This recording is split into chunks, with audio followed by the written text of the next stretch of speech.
glad you could stop by to see my live drawing of Freya's lynx that pulled her chariot. And I will show you the overall picture. This particular picture I am doing in a format for a video, a widescreen video.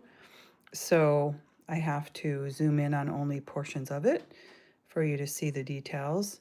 So this is Freya. She's a Norse goddess. And she is wearing a special necklace. I'm going to look up the name of it. There's a whole story that goes around that necklace, and it'll take me a minute to find that.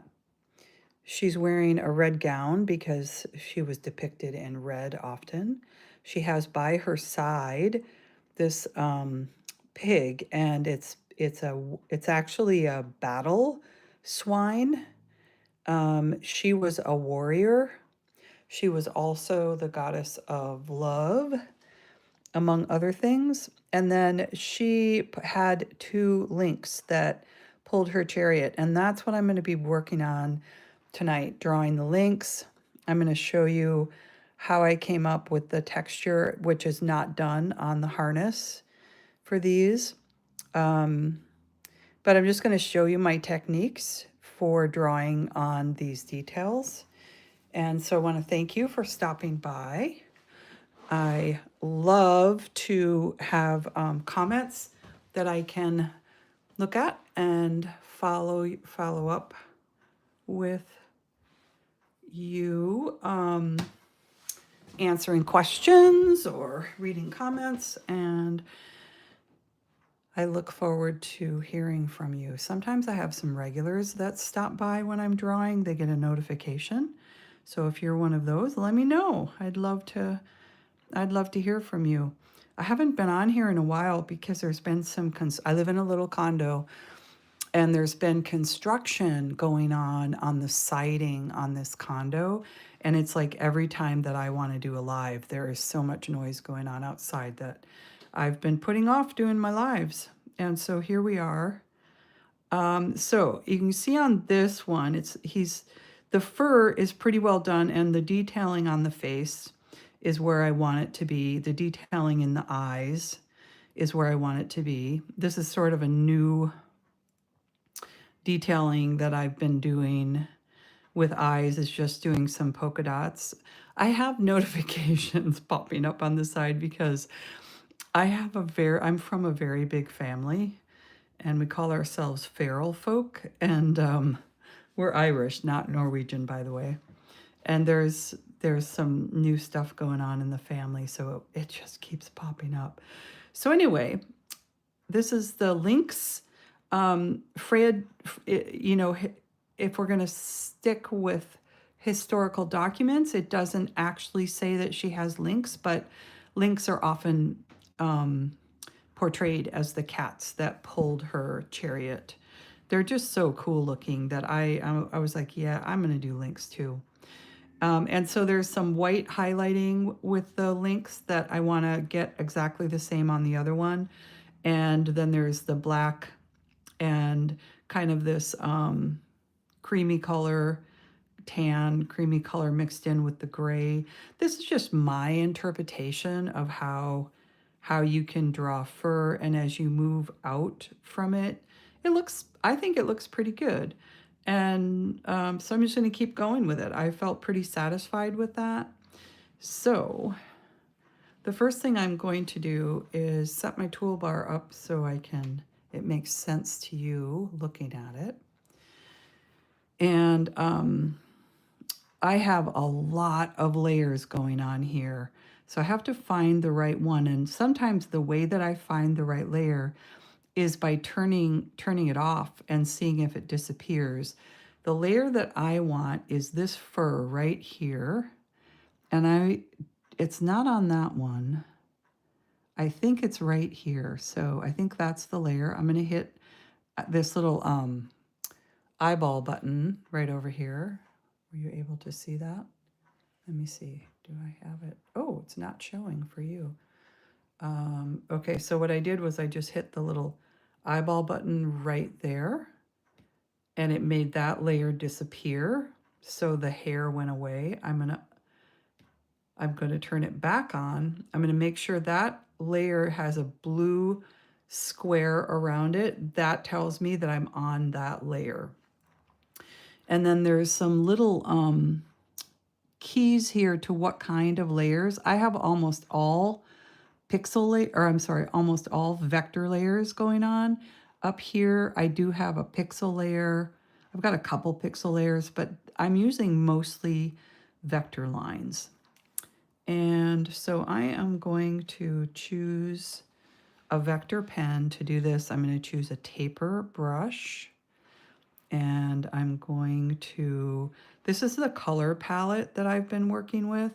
I believe that is the color of the hair that I've been using right there. I'm just going to go in here. Where's a good spot to double check? Right here. Oops, what happened?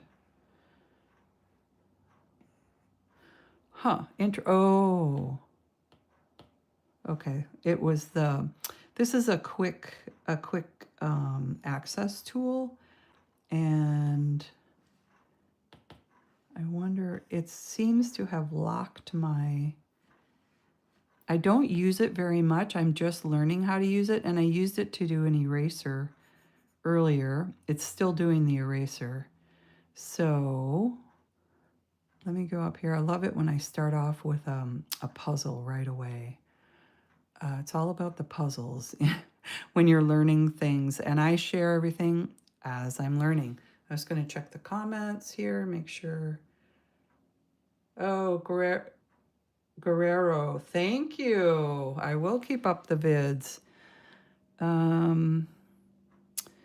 Let me go. No, that's not it. Maybe it's under questions here. Touch shortcut. Touch and hold the circle while you use different tools or actions to change their behaviors temporarily. Right. So I don't want to do that anymore. Let's see if it's going to, and I'm going to go here. I've got my pen.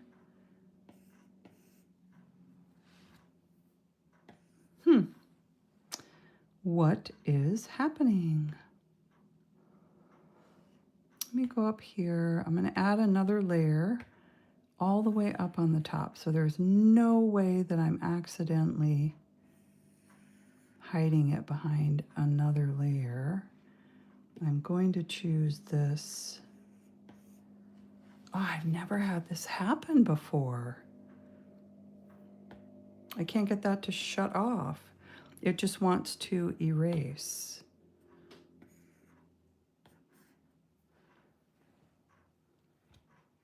I think what I'm going to do is stop the program and restart it. Because I think it's not supposed to do that. You're supposed to be able to escape from it. And see if I can get it to work properly now. Yes. Thank goodness. I thought I was losing my marbles. Okay, so I've got the layer that I want now, right here, and we're just going to work on the hair. So by using this little tapered tool, I'm actually going to go over the black, and I'll show you exactly how I'm going to make that look right in a minute, because obviously the hair is not going to go on the harness.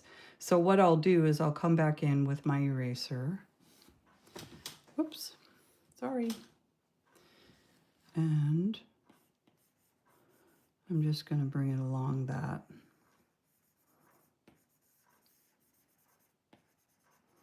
I have my eraser pretty small. It's just at 0.5.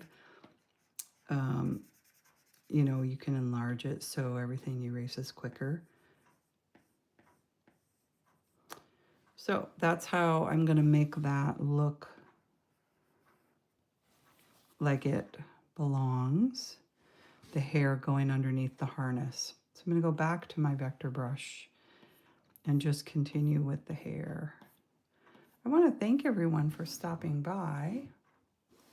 I will look up and check the comments every once in a while.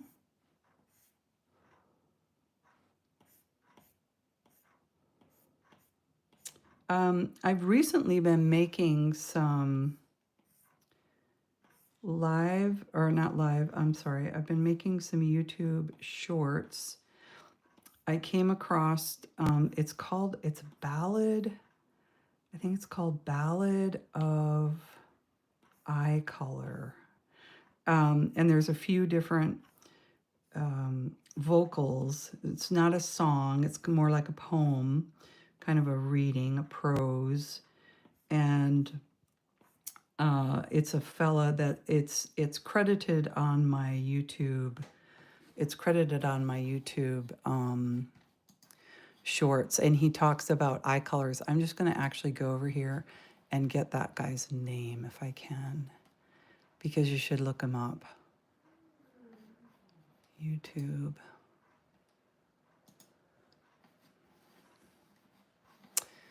And when I hit this, it might play in the background.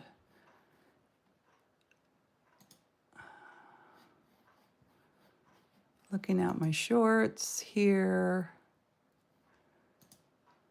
Hello. Yeah, it says at Nathan_Apollo. And the music or the vocals are called the Eye Color Ballad. And this one is the blue verse. And so I'm giving him credit here so that hopefully it sounds like this. Nothing. No, it's stupid. You wouldn't really... No, you're good, man. Go ahead. Well, it's just that everybody tells me blue-eyed people get the best compliments, but I have... So he goes on to make the person feel really, really good. And so if you check out my YouTube channel, my shorts, there's two. So far I've done the blue-eyed ballad in a YouTube short, and I've done the hazel eye color ballad in a YouTube short. Next up is going to be brown eyes. I don't know if he's got any more besides that. Like, what other color eyes are there? Blue, brown, hazel. You know, not counting, these are natural colors. I think that's it, isn't it?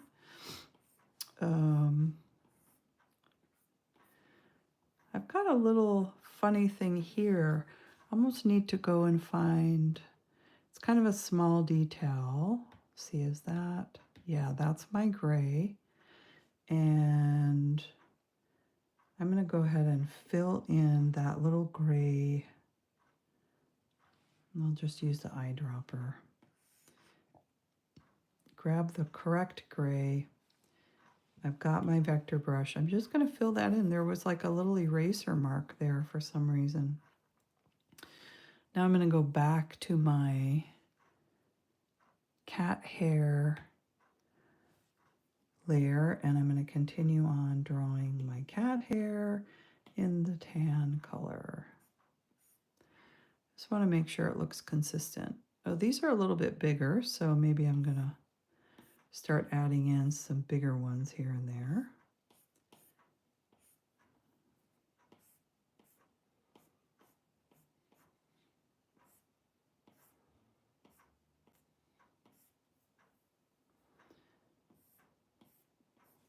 Just checking the comments. Thanks for stopping by, everybody. I hope that my drawings help you do one of many possible things. Maybe you just relax to them while you watch me do all these strokes on this cat fur. Maybe you pick up some technique. Hopefully, if you are an artist, trying out these tools.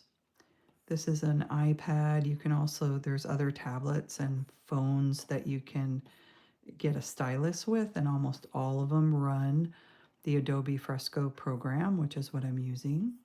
You can get that program for free I use a paid version because I use it so much. I use other Adobe programs too, and so that way, I can transfer files and all that. But if you're just trying to learn, you don't need to. All the tools are on here. On the free version that I use, you can use, I think you just have more limited save options and things like that.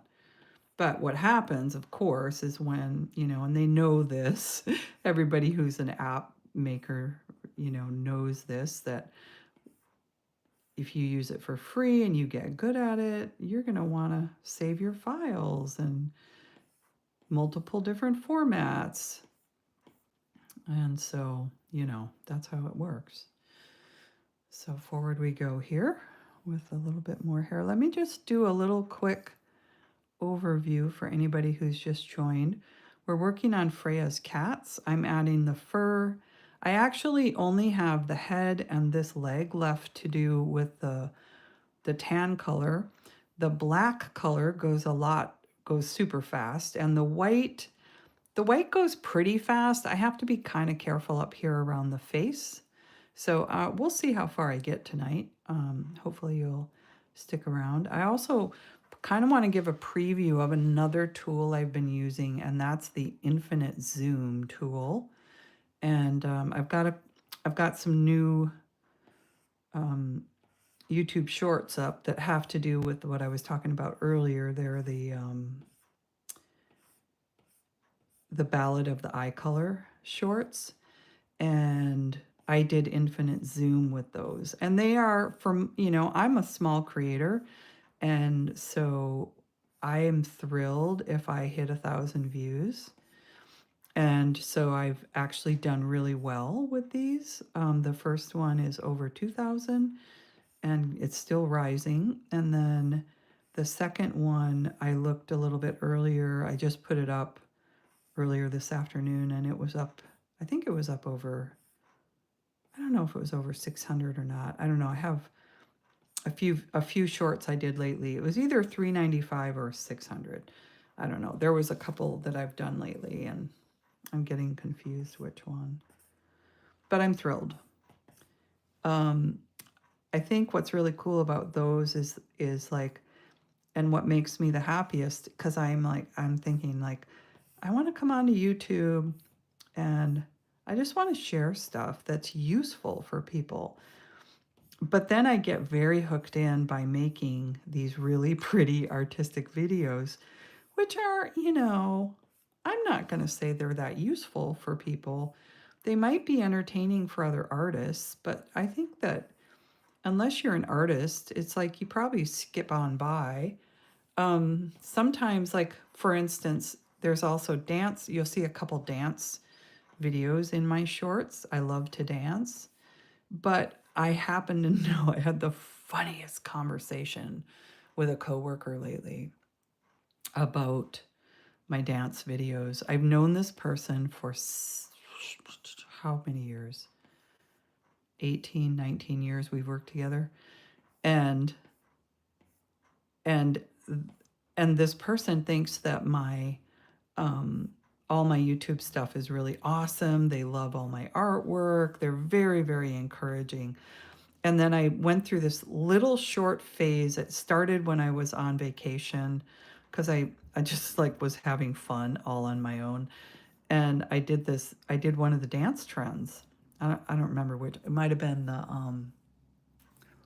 I don't know. I'd done like four or five dance trends. You can look on my YouTube shorts and you'll find it. Anyway, I mentioned it to my friend. I'm like, so what do you think about the dance videos? Because I figured out how to get my artwork into the dance videos. And they said, I can't watch. I can't look at them. I'm like, oh, really? They're like, no, it's just cringeworthy. I just cannot even look at them. And I'm like, oh my God, that's so hilarious. Um, And they actually the first one that I did where I didn't really plan it very well, so I didn't have really nice clothes on.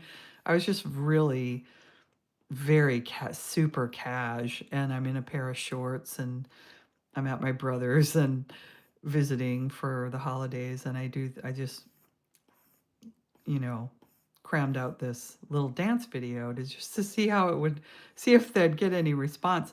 And I got like within a day I was up over 6,000 views. I'm like, "Wow. Okay, maybe I'll do a couple dance videos." That one I didn't put my artwork in because I didn't know exactly how I would do that. But I did figure it out over the next few weeks, and so I did a few with my artwork incorporated in, and so they're fun. They're on my shorts. Visit my shorts page. Okay, I am also going to back out here and show you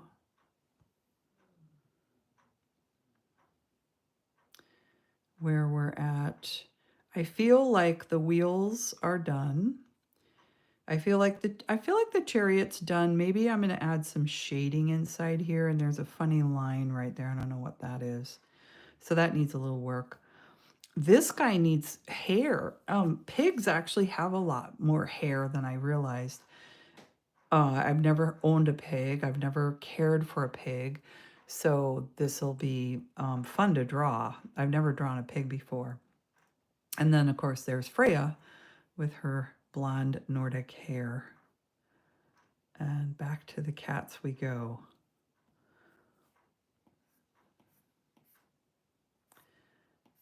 And like I said, I'll come back with the eraser and clean all that up.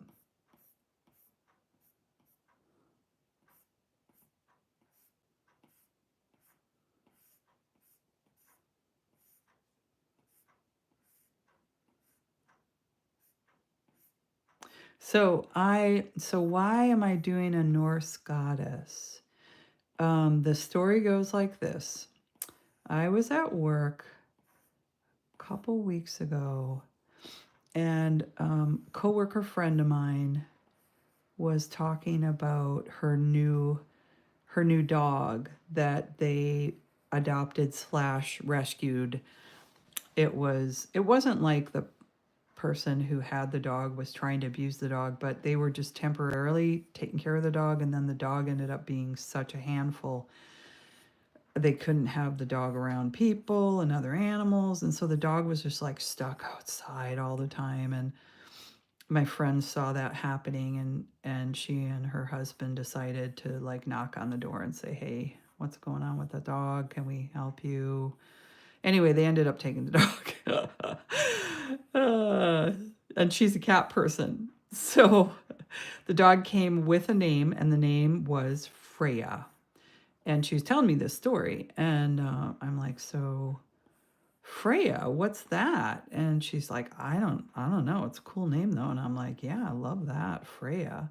Let's look it up." So we Googled, and it's a Norse goddess, as you can see. And it set me, I'm reading about her, and she's the goddess of war. She's the goddess of love, among other things. And I'm like thinking, well, I got inspired when I heard that she had a battle swine by her side, drove a chariot, and had two cats that pulled her chariot. Like, it was just visuals popping off in my head, and I needed to draw it. So here we are. But it sent me down quite a path of research. And I'm actually super comfortable with Norse mythology because I grew up in. I'm going to tell this, I'm going to make a full on video of this drawing, and I'm going to talk all about Freya, and I'm going to tell this story again in the video. So you might, if you start following my channel, you might hear this story twice. But so I grew up in a Norwegian town. It was named Stoughton in southern Wisconsin. It's an English name, but it was still a Norwegian town. So I was trying to figure out how the hair goes here. I think it's going to go down like this. Yeah.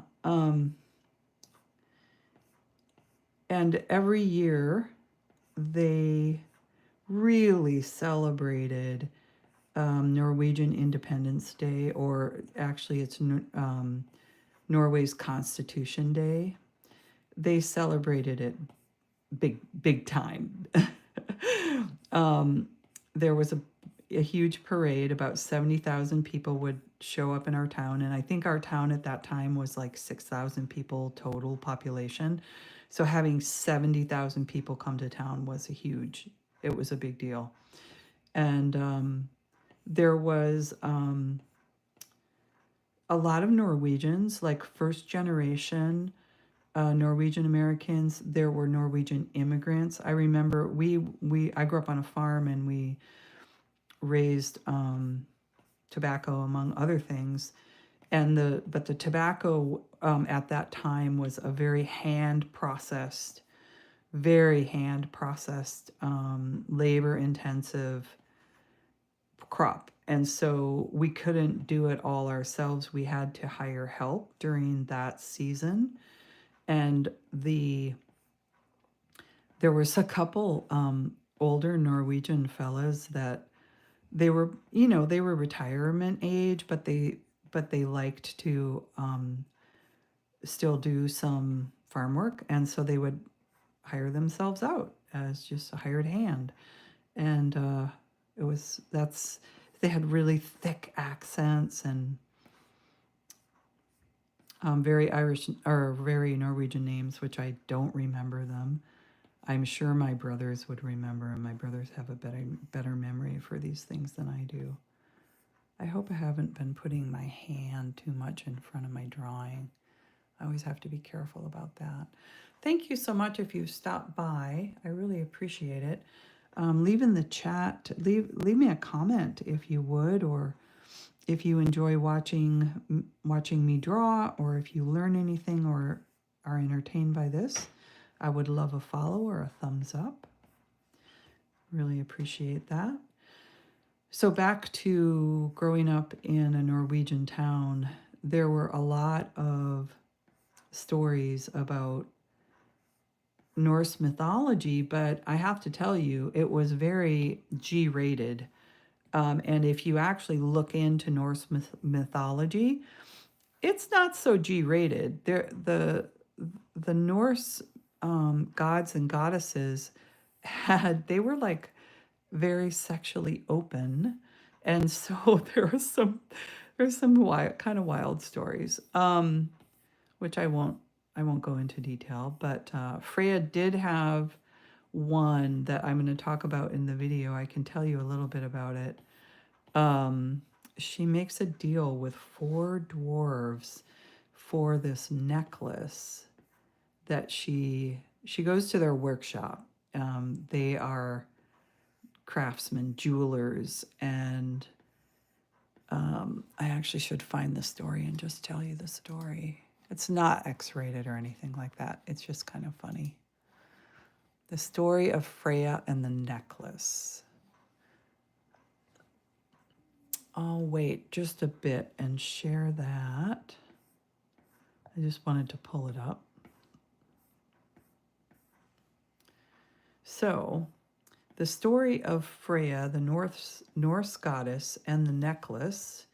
So we'll just peek over here at her. And there I've got that necklace peeking out. It's very elaborate. There's not any pictures of it because it's from mythology. There's just descriptions that it was gold and brilliant and beautiful and coveted by anyone who saw it, including Freya. So Freya saw the necklace in the dwarves' workshop, and she decided that she wanted that necklace. And the dwarves could see that she was like coveting that necklace. She really wanted that necklace, and so they basically traded one night with her, each of them, for the necklace, which she agreed to. It didn't bother her. She got her necklace out of the deal, was happy about that. And so I'm going to go into that story in my video and the ways that you could interpret that, because it can be, that story can be kind of a really cool, empowering story, or it can be a really kind of a negative objectification story that's been passed down through time, and culture, and it's, an enculturation of that way of thinking, um, to trade uh, those favors for goods. So anyway, I'm gonna dive down that in my video and just talk about it and talk about a little bit about Freya. We had Norwegian dancers in the high school. They were sort of hand-picked. It was not really a tryout kind of a thing. It was more of a hand-picked thing, which was a little weird. But I think it's because whoever they picked, I think the parents had to have enough money to help pay for some of the travel, because they traveled around dancing. They were so good. The person who ran it was just really good, and she understood traditional Norwegian dancing, and she taught everybody. Her name was Miss Reek, and she was always a miss. I don't know if she had a partner or not, but she definitely knew her Norwegian dance. Let's just say that. Okay, that's starting to feel done there. So before I get into the face, I think I want to show you just how I did the fur with the different colors. And it won't take long because it's kind of a quick process. So I stayed with this size, maybe a tiny bit bigger. No, I think it was this size for the white. So we'll just go ahead and make sure we pick the whitest white. Okay, and then, yeah, I went a little tiny bit bigger. Whoopsie, not that big. Wow. And I just sporadically, randomly added white to the coat.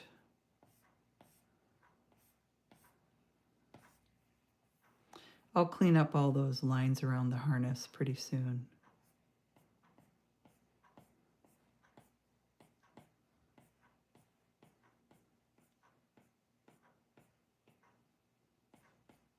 It doesn't take much to create the illusion. This is really an illusion I'm creating here.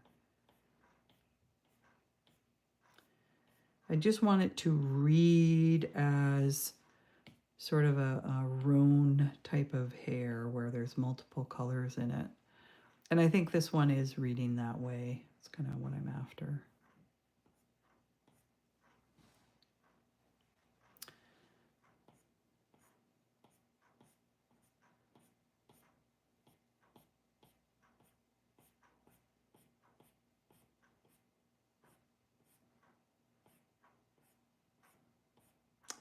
I want to thank everybody for stopping by.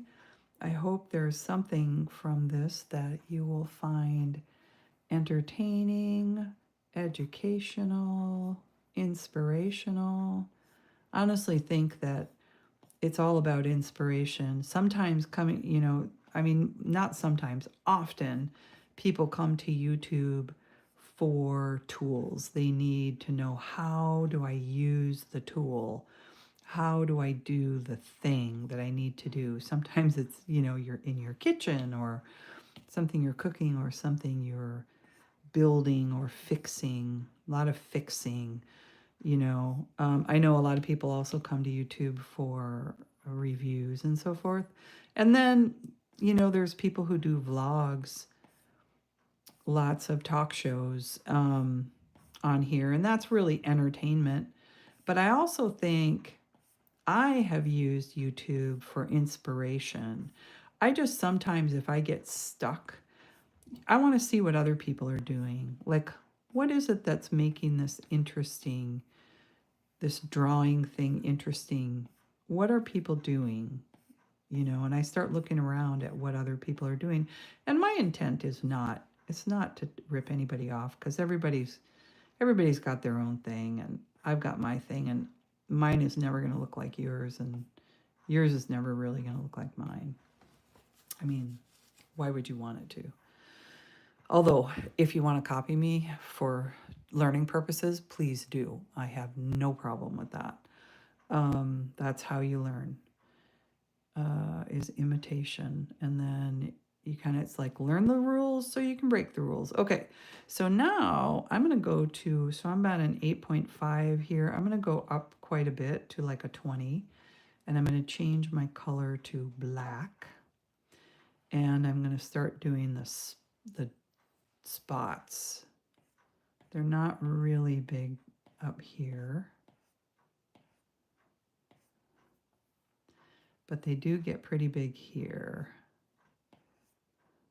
And the way that I'm still using that tapered brush, and the way that I get it to go so fat is literally just pressing hard. It's just like using a pen or a pencil.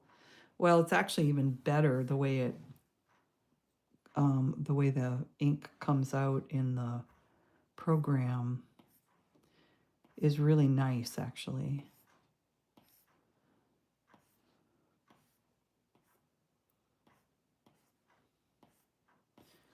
Now I'm just going to take this, zoom out here, and make sure that I have consistent look.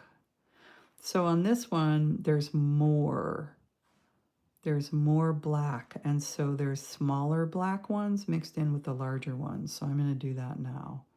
I won't press as hard, so they stay smaller, and I'll just put them in where there's space for them, and it'll start to look more like the other one.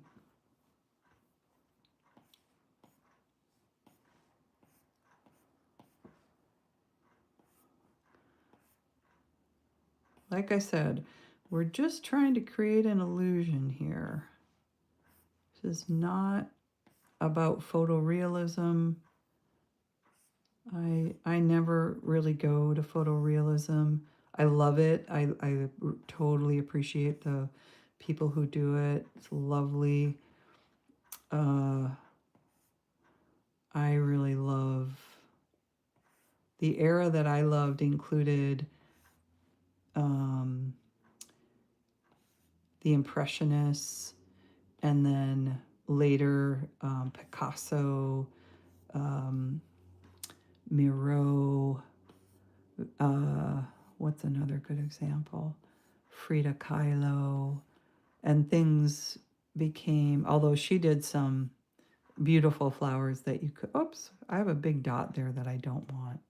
I'm going to have to go backwards. Okay, I didn't have to go back too far. That was a mistake. That could have been talking. Could have been bad if I had done that a long time ago. And because to erase it, I would have to redraw everything around it. Would have been a pain. Okay, so I think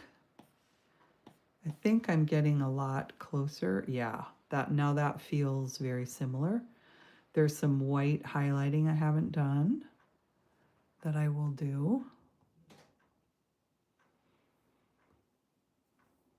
So we'll go back, and I'm going to keep this fairly big here. Oh, interessante.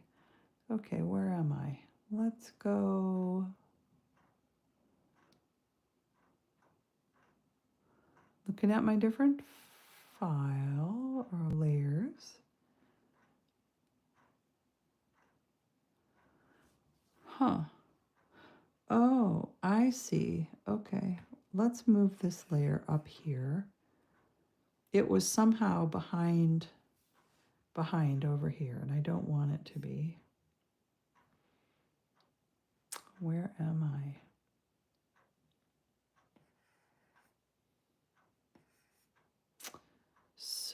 Interesting what's happening here.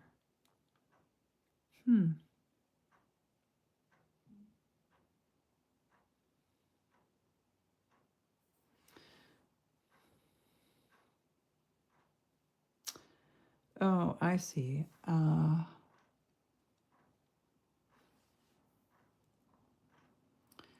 want to be on this layer to do there. I was just looking at the wrong cat. It's possible to get confused. It's true. Once you get into layers, you know, you got to pay attention to what you're doing.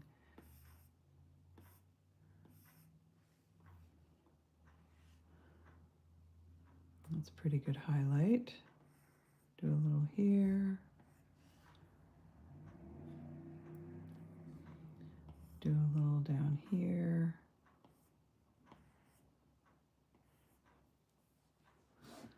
There.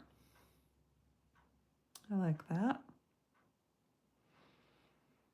Now it's time to go up here and work on so this chin over here, I did a lot of very thin hairs, and I'm gonna repeat that because it works. It works really well. It feels good. It feels cat-like when I look at it. So I'm gonna take my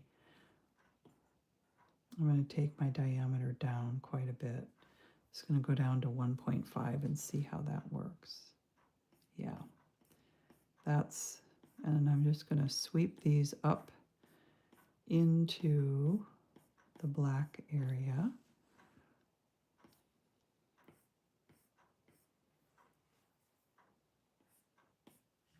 I want to do it exactly like I did the other one. I want them to match. And so I didn't fully radiate out. It's a very slow. So it's just at like a 45-degree angle. And so I'm going to undo. Those are almost at a 90. Let me take my eraser right in here. There. And I'll go back.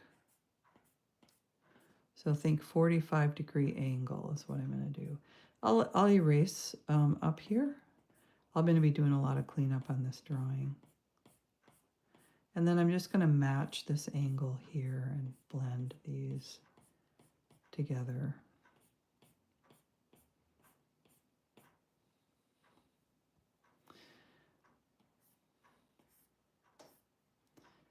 Sometimes it seems like you're never going to get a drawing done when you slow down and do the details like this so picky and carefully. And you know, I can show you different drawings I've done when I've gone live and I feel the urgency to move on with the drawing because I've got people watching me. And the drawings they're sloppier, they're rougher, they don't have as much detail. And that's just the nature of the decision I made in the moment. And that's fine, they can be that way. But this drawing I have been working on in the evenings kind of to relax. I pull out my Freya drawing and work on it. And I've been doing these very detailed little lines. So now here I am in front of all of you doing the same thing. It's kind of like watching paint dry a little bit.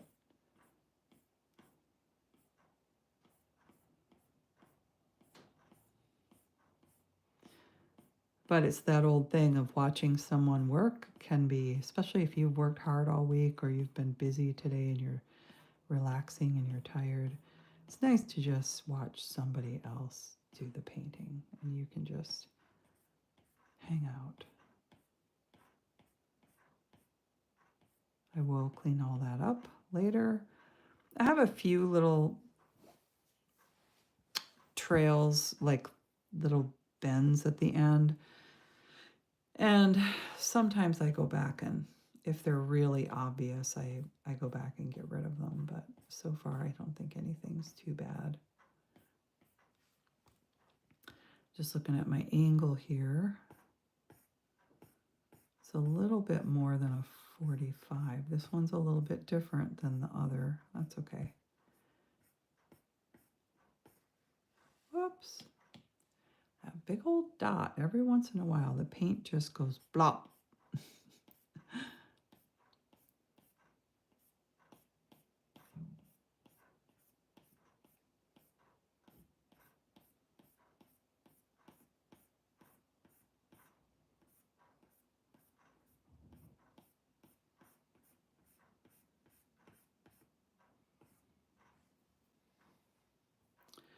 I'm going to get an overall view.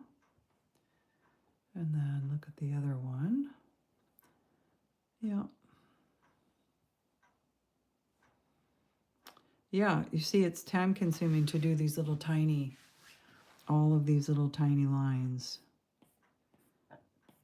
And I would say that this is probably the only place on the drawing where I went this picky.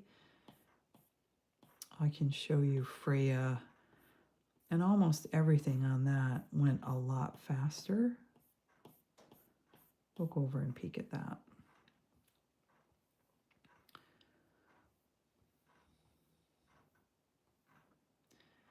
So the necklace, even the necklace is very detailed, but it's so small that it didn't take long.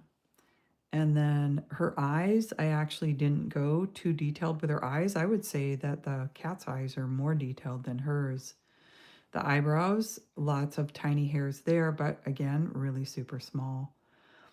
And I did slow down a little bit here, but these are kind of quick sweeping curly things for the ornate texture. Same here. It's pretty quick actually to do those.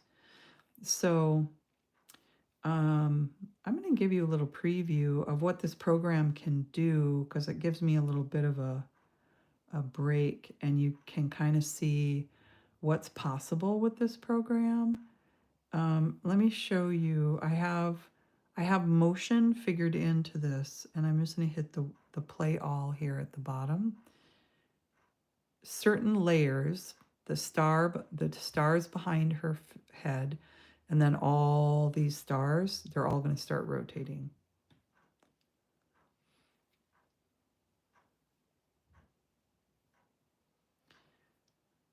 Which is pretty cool.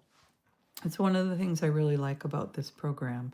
And you can make like a bird fly. I could make him walk across. Very time consuming to do that. It's frame by frame by frame. So I've used it to make birds fly, but I don't make animals walk around or people walk around with the program. I'm just not, I don't want to give it that much time because it takes a lot of time. I haven't finished her wings, I just realized. So I'm going to pause that, go back to drawing. So that's one thing. Oh, wow. Hi. There's a bunch of comments here.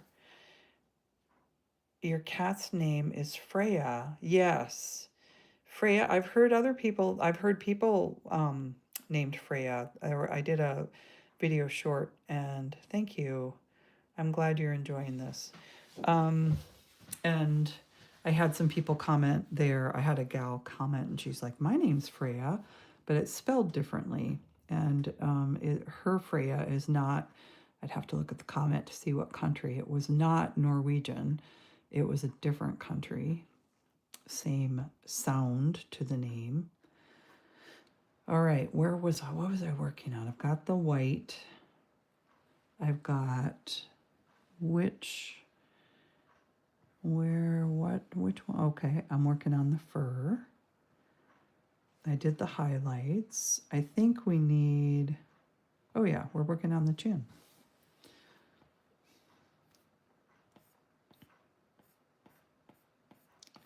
Back to it. Another thing that this program does is it does a time, so you can, that motion that I showed you, I can export that as a little video, which is very cool. And I do that often, incorporate it into my art videos. And then this program also does a time-lapse recording of everything you've drawn. It records all of your strokes, and at any time I can hit preview and show you the drawing from start to finish, and it will, the whole thing will be done in like 3 minutes tops. In fact, maybe after I finish this chin, I will hit the time lapse and show you where I started with this drawing, which was really super basic. Like, you can see I started out with a terrible drawing, honestly, a really, really rough drawing, and I changed it so much that everything's completely different that I'm working on in this drawing than the one that I started on. It's kind of hilarious. Anyway, I'm happy to share that with you. I love sharing my mistakes because it takes a lot of mistakes to get you have to get all those mistakes out of your system when you're learning how to draw or learning anything. You got to get the mistakes out of your system. You got to get them, you got to learn, you got to move on. Can't let it hold you back. You can't get self-conscious about it. You just have to let the mistakes happen. And then you get better and everything improves. So every time I make a mistake, I'm like, yay! It was a little stressful at the beginning of this video though, because I couldn't get a tool to work at all the way I thought it was supposed to. And it wasn't me. It was the program was frozen. Something, it just had a glitch and it froze up. I don't know why. And I turned the program off and restarted it. And all was well. I was like, oh no, I can't get the drawing I can't get any of the tools to work. It was so frozen.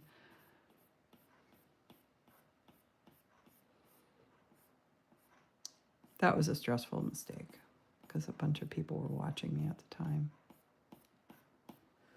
Okay, I am just going to give my hand a break for a minute. Thank you for the comments. I really appreciate it. I love that people are stopping by on a Saturday night to watch me put fur. I keep bumping the phone, I'm realizing. I'm just filming this with my phone in a little tripod that faces right over the top of the drawing pad. And it's just a very cramped little setup, but it works. But I bump the phone sometimes. Oh man, I see the end. Go a little faster. So the problem with going faster, it's much harder to not get those funny bent tails on the strokes when I go faster. I have to really kind of tense up my hand to get it to not bend, which is not as fun, but I kind of want to get through with this. So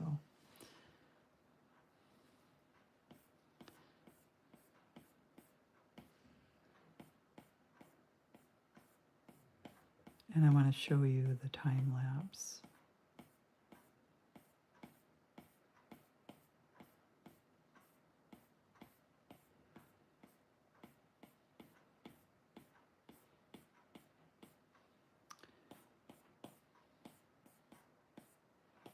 Okay, I want to compare this chin to that chin.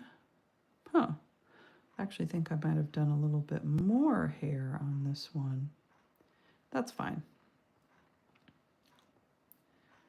Okay.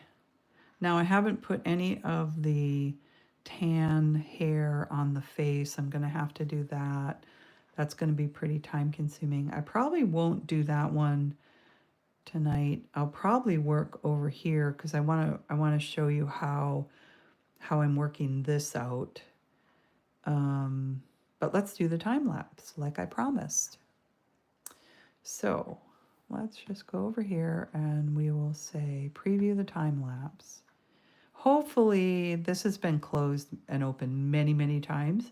I have occasionally lost my history. Let's see if I can. I'm going to move the camera down a little bit closer just for this, and then I'll have to move it back. Let's hit the time lapse. Hopefully it did it all. Yeah, so see, I've got the pig going over here in this corner, and then I put Freya in the middle.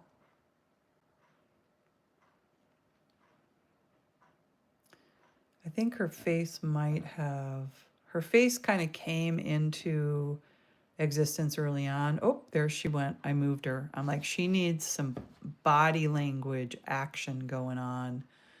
So I moved her over. And then I figured out where the cat would be, or the first cat. Left some space next to him for the second cat and kind of worked on her for a while. It's really kind of hard to see. It's far away. But then it doesn't focus. Sorry. Let me see if I can get it to focus.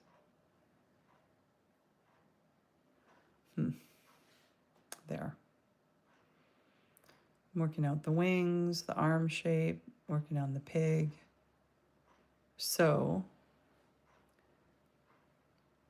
we're at 56 seconds now, which this took me hours, but the time lapse shows it in 56 seconds. So now we're working on the cat's face and body.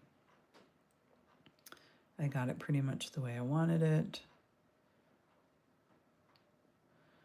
And then I lightened everything and came back in with an ink pen. I'm not sure when that's going to start, though. That's weird that it just stopped. Huh. Maybe, oh no, there we go. It's starting to fill in over here, the pen. I'm doing the pen all around here. Can I zoom with my, oh, I can. How lame of me to not do that before. So I'm working on the wheels and the chariot. Oh, the wings. Oh, I darkened it so I could see a little bit more. And then I started filling in the color, which of course everything becomes easier to see. I did a lot. Oh, that's as big as it's going to go. Oh, wait. There.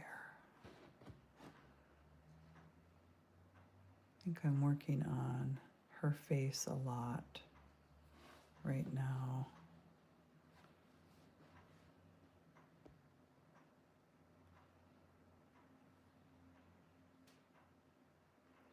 And then you notice I started out with a purple headdress, and now I'm kind of shading in the hair,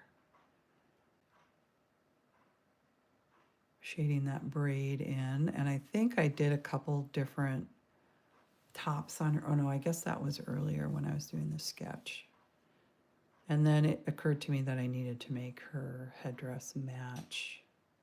So we're up to,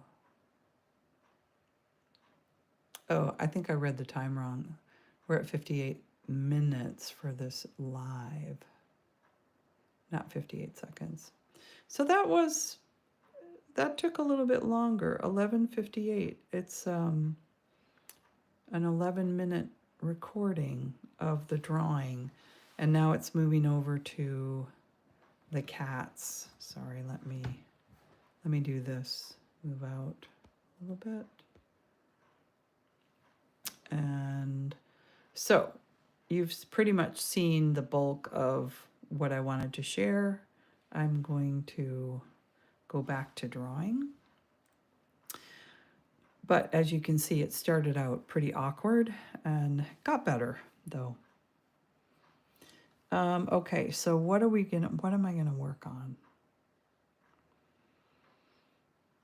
I think I want to show you this.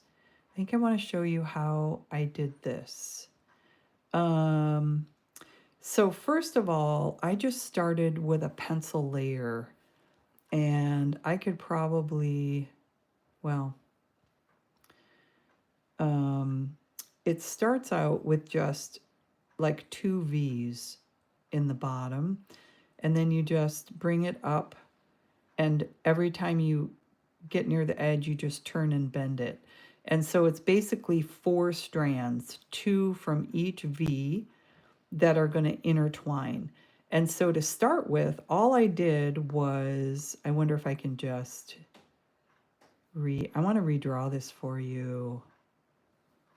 Let me go, I'm just going to go up here in the sky. I'm going to go to my pencil sketch, and I'm going to show you how I did that. So I, first of all, gave myself a place. I wonder if I can do it over here with a white. Let me try it with a white. Will this work? Yeah. So basically, I gave myself a confined space to work within the band. And then I used a pencil. So let me go to one of my pencil layers here, and we'll just use a white pencil. And I did a V. Oh, come on. Oh, the pencil won't let me work over here. Shoot. Okay, I know how I'll do it. I'll do it with a vector brush. So the pixel pencil only works if you're working on a sheet of paper. I'm working on the background. The blue is the sheet of paper, and I don't want to draw on my drawing over there. So I'm going to work with pixel brushes, or I mean vector brushes over here. It allows you to do vector brushes. And what I'll do is I will just go ahead and make this more translucent. Oh, I can't do it over here. I thought I could. Okay. All right, so this is what I'm going to do. Like I said, I just love blowing it in front of people. Here, we're going to grab a new piece of paper, and I'm going to show you how I make a braid like that, a plaited braid. We'll go back to black, we'll go back to a pencil, and I'm basically going to start with a confined space. I'm going to stay within this space, and I'm going to start by, we'll thicken up this pencil a little bit so you can see it. There we go. I'm just going to go ahead. I'm not going to worry about what's going over the top of what. I'm just going to start with 2 V's. I'm going to go all the way to this until I run out of room, and then I'm going to come back this way. Same with this one. I'm going to run all the way like this till I run out of room. Notice it's going higher, and then I'm going to come back like that. Now this V, I'm going to go all the way over here till I run out of room, and I'm going to turn and I'm going to go back. This one, I'm going to go like this. This is going to go above it again, and then I'm going to go back. So it's like a little bit off center. I had to erase and redo it on the other one, but you're starting to get the feel of what I'm trying to accomplish here. And then you basically just keep going with all of them, and then eventually you're going to make a V at the other end. So this one, I'm going to erase this one. It got a little bit close. I think this is too small. There we go. Yeah, it got a little bit too close. And so I'm going to go like this up here. Let's just go to there, and then let's make our V. And then this one is going to go and join that V. So I want this line actually to be over here further. I think I'm going to fix that. This is the pencil stage, so this is the time to fix it. I'm just going to go ahead and make that V a little bit wider. And I will fill in these lines right here. This is all just going to go up here. There, now it feels a little better. It feels a little more balanced. Whoops, sorry, didn't mean to go off the page. Did I do that whole thing off the page? I hope not. All right, so now I can go over here and I can really fade this out. So let me do that. I am going to ask it to be nice and gray. And now I'll make a new layer. So this is just a temporary layer to kind of do my layout. I'm going to add a layer here and I'm going to use a vector brush for some nice strong lines. And I'll use just a basic round and I'll make it a little bit bigger than that. Let's do a 4. So what I know for certain that I am going to want an over-under happening with all of these. And the simplest way to do it is just say, let's start with the first V, and let's say this one is going to go under, and this one is going to go over. So let's just draw that. We have this V, it's going to go over the first line it meets. And we'll do the other side over the first line it meets. And here we're going to go under, so we stop, give it a little bit of space. And again, we stop and give it a little bit of space. Now, oh darn, I did it again. Okay, I'm going to have to move my phone. Sorry about that. So here we know that this V is going to go over and it's going to go under here. So let's start it here. And we're going over.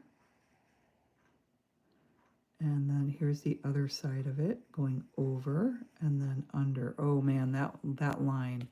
Part of it is me actually having a little hard time with my angle. Let me try that again. We're going over and under. This is very freehand.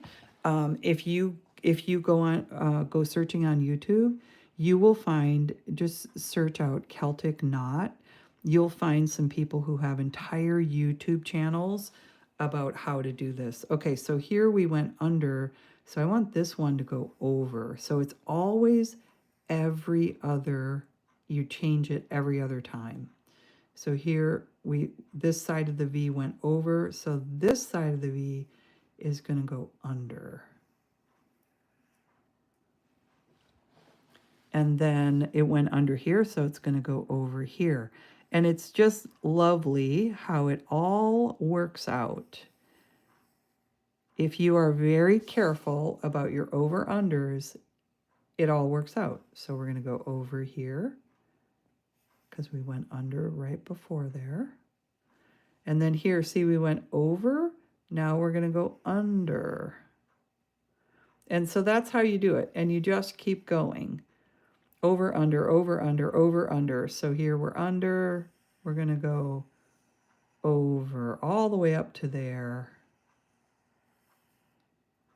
And I might have gotten a little bit close there. So I'll take my eraser and just bring that back a little bit. Go back to my vector pen. So here we're under, going over, going under, over, under, over. Well, over is going to happen here.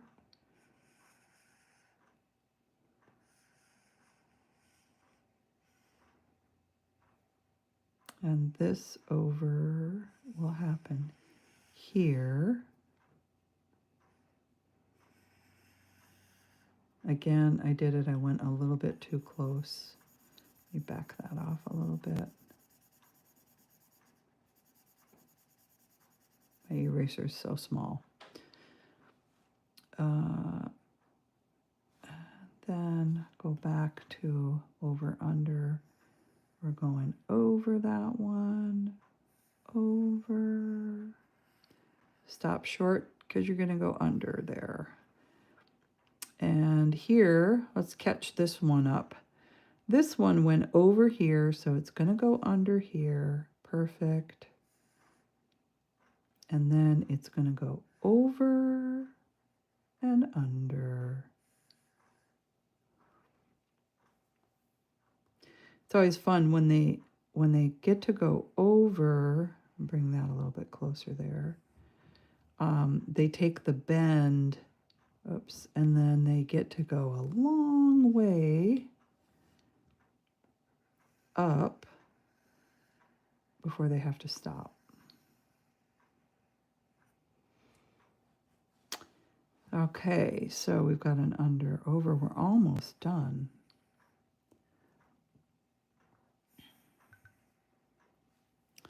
And we've got an under. Let's go over, back to under, and then we're just going to go ahead and finish this V out. Yay! That one's going to be done before you know it. So that one's over here. So this one's going to have to go under. So I can just bring this V back, and then I'll stop it. Okay, so we're under. Now we're going to go over and over.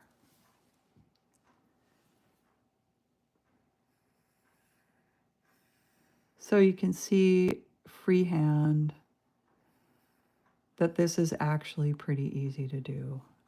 And then we'll just catch up by going here. Okay, so now I'm going to go ahead and turn off the sketch layer, and you can see the over-under pattern has worked really well. So, like I said, if you really love doing this kind of thing, go ahead and search out on YouTube. This was a really basic lesson. This is not my specialty. I'm just incorporating it into my drawing. There's some really amazing artists on YouTube that do they focus on Celtic knot work, really intricate pen and ink work. And I enjoy watching them. It's also very rhythmic and soothing to watch them. So let's go back to Freya.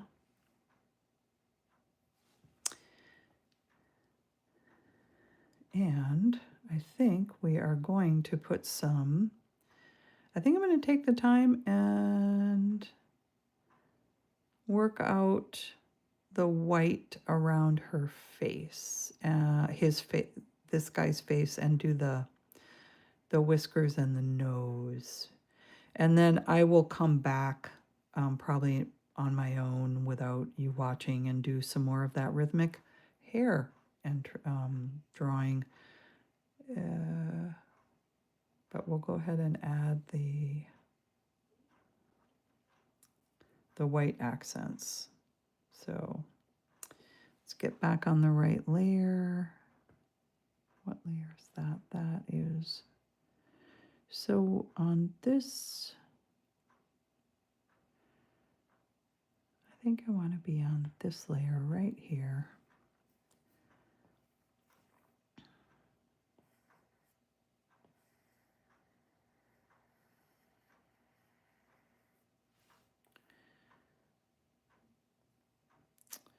And it goes all the way out to the end.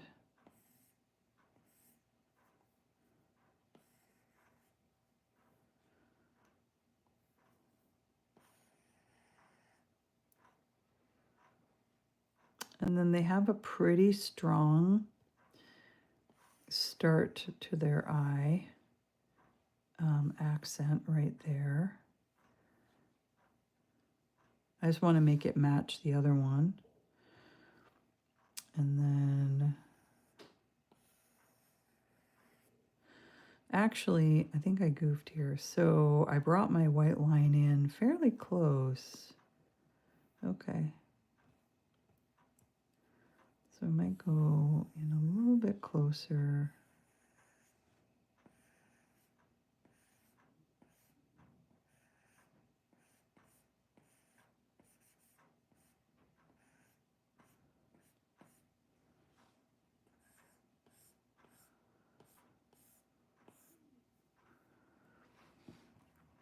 And at a glance from far away, that looks very similar. So let's get the other eye done.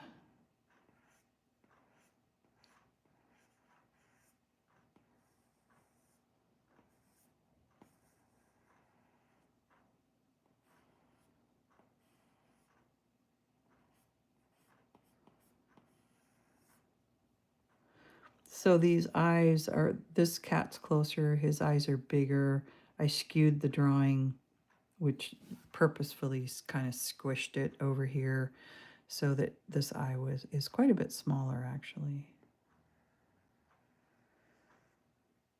So to be a little careful when I add the white line that I don't let it overwhelm.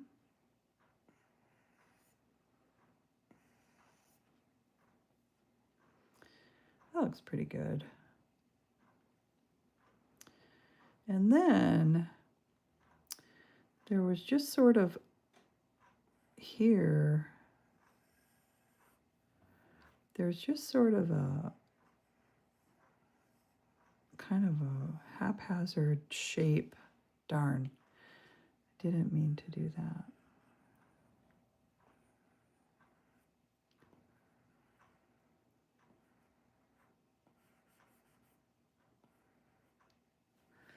Back up there, go in here, get some detail.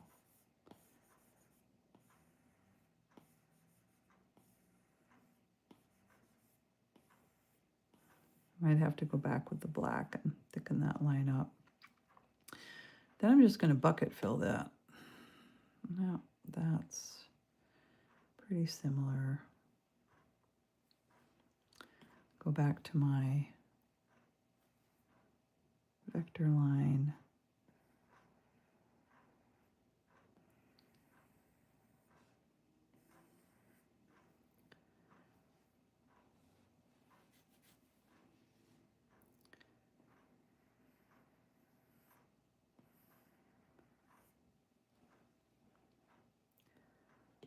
And bucket fill. So now I get to add the dots that represent the whiskers, and there was a lot. I remember there's 4 rows and there's 7. I'm going to just go for 7 on the biggest row. So let's go to a black and back to our pen here. On this bottom one, I'm just going to do, oops.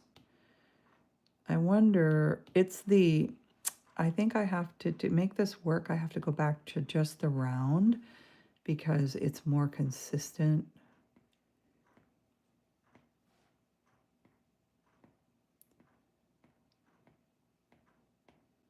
Size-wise. When you use the taper and you try and do dots, it'll blob a lot.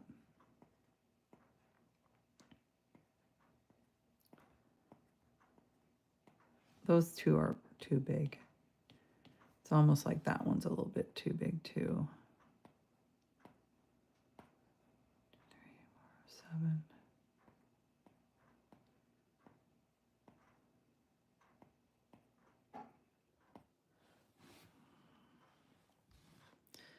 There we go.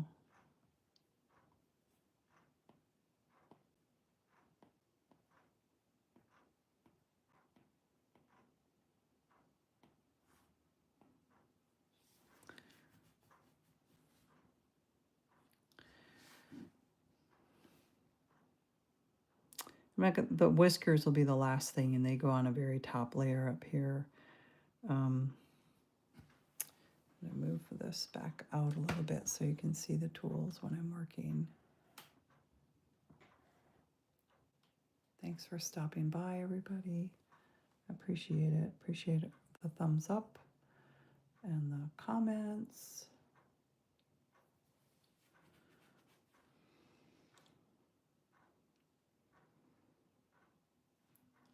And we're getting pretty close on this drawing to calling it done. But there's still a little ways to go. I'm also going to show you how I did the shading on the nose. So why don't I go ahead and to look at these colors here in my palette. So I think that's a good question. I think it's this and this color. I think I started with that bright pink and it was too bright. And so I switched to these two colors for the nose. So let's go ahead and do the other nose. I will go to, did I do the nose? Where did I do the nose? I did the nose on the gray layer, so we'll do that again. And I remember what I did was I grabbed a lasso and I lassoed, we're going to do the light gray first. And so the whole nose, whoa, undo that. The whole nose is going to be the light pink, and then the dark pink is just going to be at the very bottom as shading. So I think I can actually, I don't think I need the lasso. I think I can actually just fill the nose in with the lighter pink, and it stayed in there, yay. And now I can do the lasso, and I want to basically go like this and this, and just create an area. And if it spills over onto the black, I will undo it. But I think it is smart enough to know that I want it to stay just in the pink area. We'll find out. I seem to remember. Yep. How it knows to do that is quite amazing. But it does know to do that. It stayed in the pink area. It didn't spill over onto the black. Hooray. So now we've got the noses matching each other. I'm going to deselect that right there. And I want to make these noses a little bit wet. So I'm going to go back and get my pixel brush. And I'm going to find the lightest. And I'm going to go even lighter. And I'm just going to do a couple dots on the nose. That's going to make it look moist.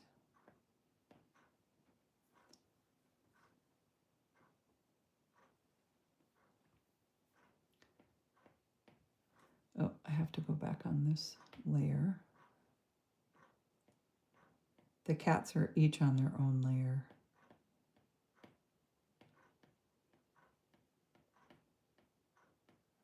Okay, there we go. We have little speckles now. Ah, I know another important thing that I did on this cat. If you look here at the gray, I've got two colors of gray. I don't have just the light gray, and it really helped. It helped make the face look two-dimensional. I did the same thing on the body, so I think that I should go ahead and start doing that as well. So we'll go back to the other cat layer. And now how do I know for sure which cat layer I'm on? I'm going to work on this cat. I think someone just commented on my one of my YouTube shorts. That was what just came up there. Okay, so how do where am I at? I am going to shade. So how do I do that? Well, how do I know which cat I'm on? First of all, I think I'm on that cat. I think this is this layer is for this cat, I think. Let me turn it off. Boom. Yes, that is the layer for that cat. So perfect. And so what I'm going to do now is grab my lasso, and this is just going to confine my paint. And I can do this in many different places. I want to accentuate around the nose and the eyes. So I'm just drawing. I'm just going to draw this really lovely kind of a shadow.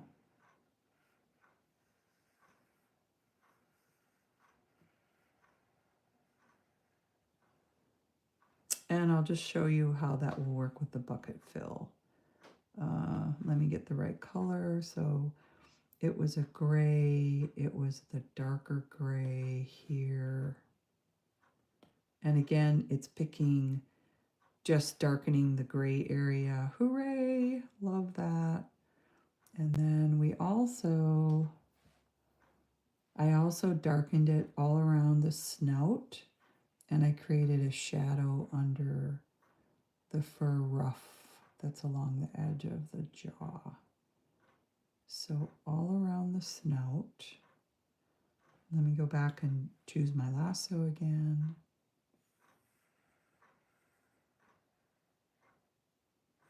I'm just going to go like this and like definitely pick around the snout so I know for sure what I've got there. We'll leave a little highlight. And then I know that I want this dark here as if it's just the chin. I'm just like going in the same motion as what all of those lines are. And we'll just go right underneath the chin and back out. Okay, time to bucket fill and see how we did. Well, that's interesting. It's like reading the, oops, back. It's like reading the black lines and not filling in the black area. It's like the black kind of works as a dam and holds the color back. That's fine.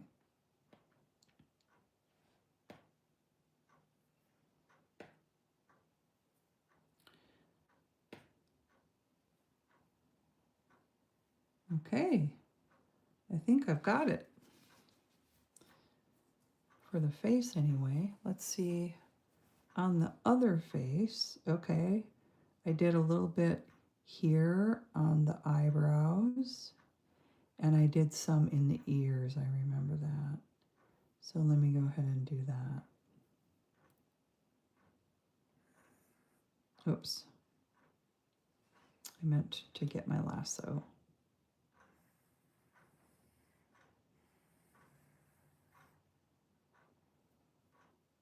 Oops. Undo that one. Cancel.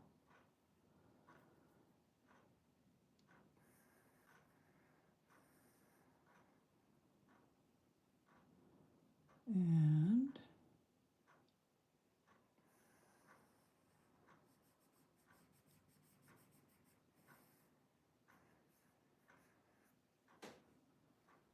close that lasso.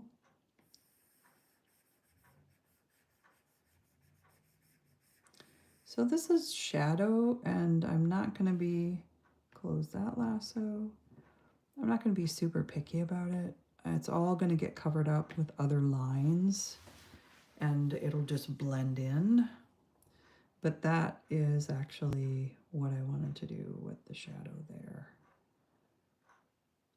So where else do we have shadow? We have some shadow back here on the, around the head.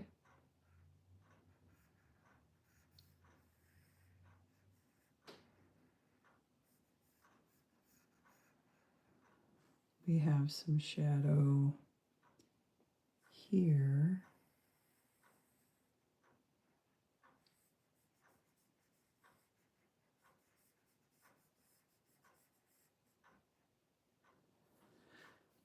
So let's just bucket fill and make sure this looks okay.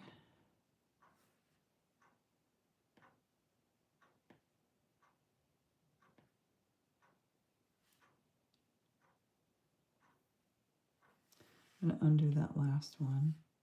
I wanted that, not the other.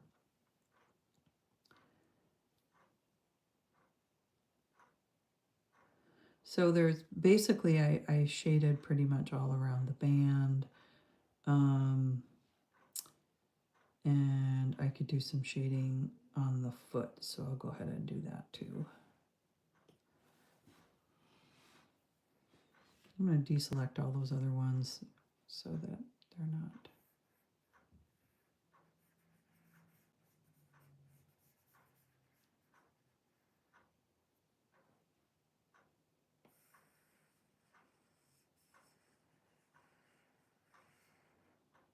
We'll just create a couple shadows.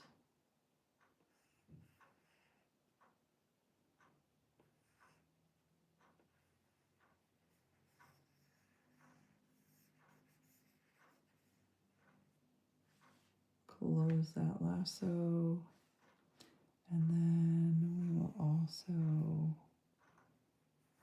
put that shadow there.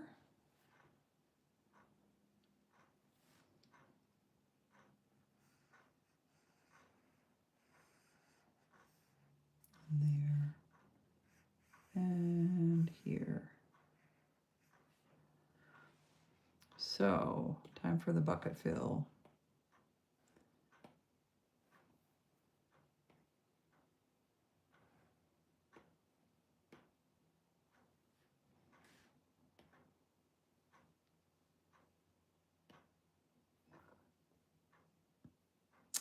And I will go ahead and deselect. Well, we made a ton of progress tonight.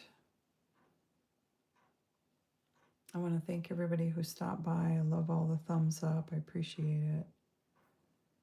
And I think I'm going to pause for the moment. Thanks again for stopping by, everybody. This is going to end up becoming part of a video that I'll post up on my YouTube channel. I'll probably keep the live available, but I'll also turn this into a more polished video, and I will do a voiceover with the stories about Freya, so you can see the video, the drawing come together in more of a fast motion and hear the stories. So I hope you'll join me for that. Thank you, everybody, for stopping by. Have a wonderful evening, and I'll catch you next time.